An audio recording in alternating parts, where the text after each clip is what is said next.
everyone, Alexa here. Welcome back to another video. Today is going to be a little different. I'm going to take you behind the scenes and show you how I keep the homestead running when I'm not in the kitchen. So let's get started.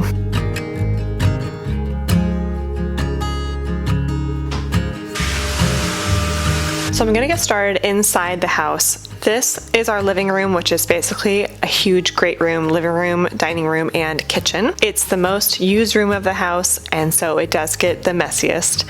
So I try to keep it clean at least once a day. Going through, picking up toys is the big thing, and then I really like to vacuum ideally every single day, but that doesn't always happen, of course. Everything I'm going to talk about in this video is kind of a circle of routine-based tasks that I just try to complete, and it's like as soon as one gets done, or all of them get done, then the next one has to get done. So they kind of keep looping around. So when you finish all of them, then you have to start over. So I'm going to jump ship a little bit and show you what happens outside in our backyard.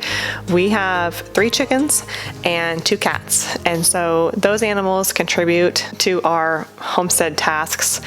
We have a chicken here that has what's called bumblefoot. If you have chickens, you're well aware of this, but it's basically an infection that they get in their foot, like they get a scrape or a splinter. They scratch around a lot on the grass and the dirt and whatnot, so they get scratches, and then if it gets infected, it's kind of like a staph infection that a human can get, and it can get big and swollen, and so the only way to get rid of it is to remove it. And we've had to do this before, so it's not my first time doing this. And I'm not going to show you anything gross here, so don't worry. But this clip right here is actually the second day, because the previous clip was me actually removing the infection. And then I know you're probably thinking, what are we talking about in this video right now? But this is me removing her old bandages and then giving her new ones. So after you take the bumblefoot out of the foot, then you have to keep the foot clean and bandaged up for a few days until it looks all good. So that's what we're doing here. If you're curious more about backyard chicken keeping, I have a whole playlist dedicated to backyard chicken keeping. We've had chickens for several years now in our backyard, and there's a lot that goes into just keeping a few chickens. It's definitely a beautiful, fun thing. I love having animals around the house because they teach us discipline. Their needs have to come before ours sometimes, and I like that lesson that's being taught to not only our children, but me and my husband too. I like the fact that we have a chore we have to do every single day. We have things we have to take care of. It keeps us busy, and I think that keeping busy and having work to do can be a really good thing. Sometimes it can feel exhausting or overwhelming and you feel like you can't do it, but most of the time, if you remember that work actually brings you joy, and being busy brings you joy too. I don't know about you, but being bored, what's the phrase, idle hands is devil's play or something. Being bored is not fun, at least in my opinion, and I really enjoy having tasks to do. So moving on, I'm going to be cleaning out the chicken coop now. This is something that I have to do about once a month, especially if there is a bumblefoot situation happening, because obviously we don't want a newly treated foot to get dirty again. I will say that we only keep a few chickens because we have a small property, and I really like it that way. If you have a huge flock, it's definitely going to be a lot more work. What you're seeing in this video are basically my tasks. You saw my husband helping with the bumblefoot a little bit because it's much easier to do that with a second person, but 99% of these things are things that I do by myself, so I have to make sure that I'm not overloading my plate of tasks, because when everything's going well, it's easy to load up your plate with a lot of animals and let's get more chickens. And I see people on social media in the homesteading community are always like, oh, chicken math, oh, whoops, I just got 10 more chickens, whoops, I got 30. And it's like, I'm not that way at all. We are not getting more than 3 because we aren't allowed to have more than 3 in our area, but also this is as much as I can take care of, because the thing about animals and homesteading is you have to be able to deal with the worst case scenario. So if you want to get a bunch of animals, you have to be ready if they all have a problem at the same time. Who's going to be the one to take care of that? My husband is working full-time and in school right now. He's almost done with school, but he does not have the time to spend, so I have to make sure that whatever is happening is something that I can deal with on my own. I do have a really cute helper here, and I'm really thankful for that.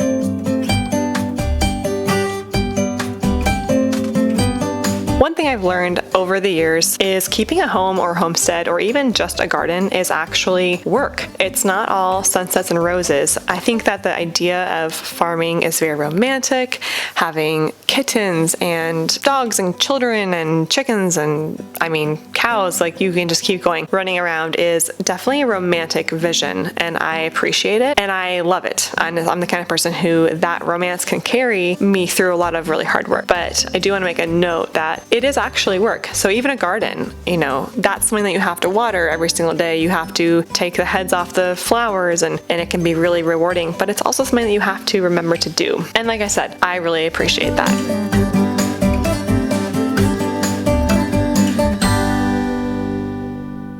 I'm going to take a quick break from talking about chores to show you how to do a French braid by yourself. This has been incredibly helpful for me to maintain long hair. Otherwise, I would have to probably cut my hair because I do need my hair back often when I'm doing chores or cooking, things like that. So I'm going to take just the top part of my hair and create a ponytail with it and then divide it into 3 sections. And then carefully with my fingers, I'm going to braid it. But every time you go to grab from the side, you take a little bit of the hair on the side and add it to the chunk of hair. The hard part of getting this correct is simply the finger muscle memory of doing it without seeing it. But if you picture it in your head while you're doing it, you will get really good at this. And this is something that I can do. I don't have to even focus on it anymore. Like I could be having a conversation and do it. The great part about doing a French braid, you could do this when your hair is wet.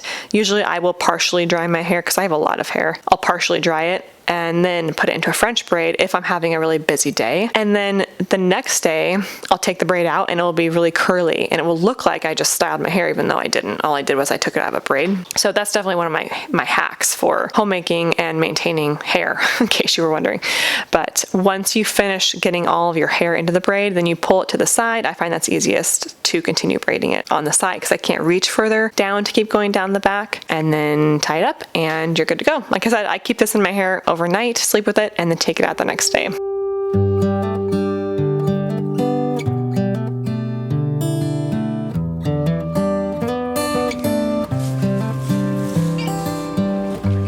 Here I am bringing some new plants we got from the store that I'm going to plant in the backyard. We have this really nice garden bed. I will leave it linked below. You can order it online and then it comes ready to assemble to your doorstep.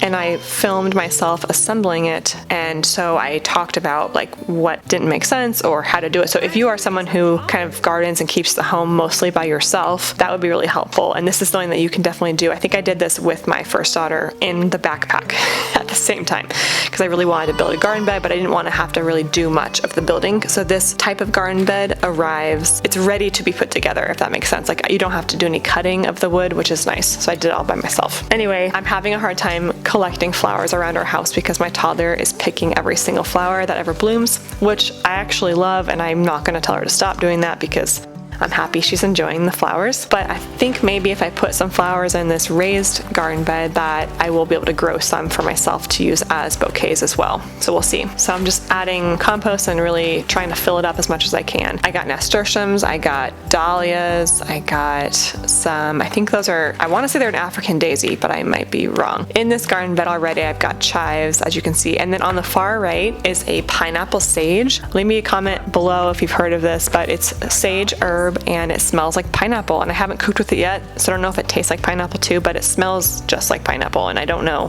how it got that way, but it is a really cool herb that I found at the store, so I'm just adding that to this bed as well.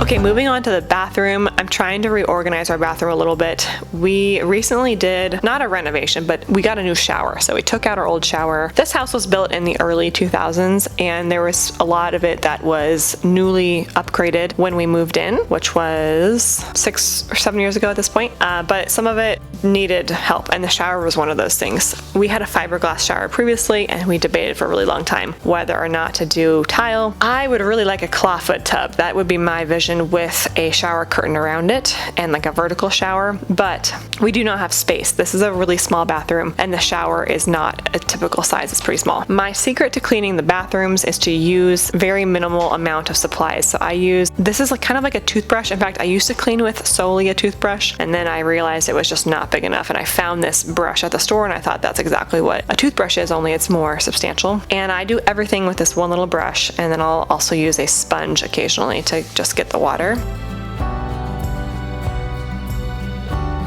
So I'm just doing cleaning of the countertops, and I also did the shower with this sponge. We got a new shower. You can probably see it a little bit in the background, but I should have shown you that part because the new shower looks really good. It is still also a fiberglass shower, which we don't like fiberglass, but the shower itself is beautiful. And for several reasons, we just decided against the tile.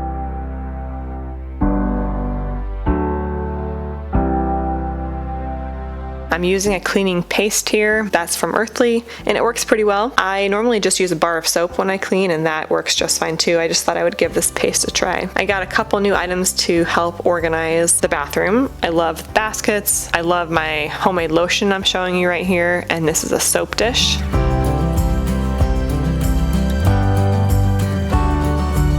In my daughter's bedroom, I'm trying to organize the books a little bit now that we have an almost 1-year-old. I guess he's only 9 months old, but he's going on, you know, that toddler phase.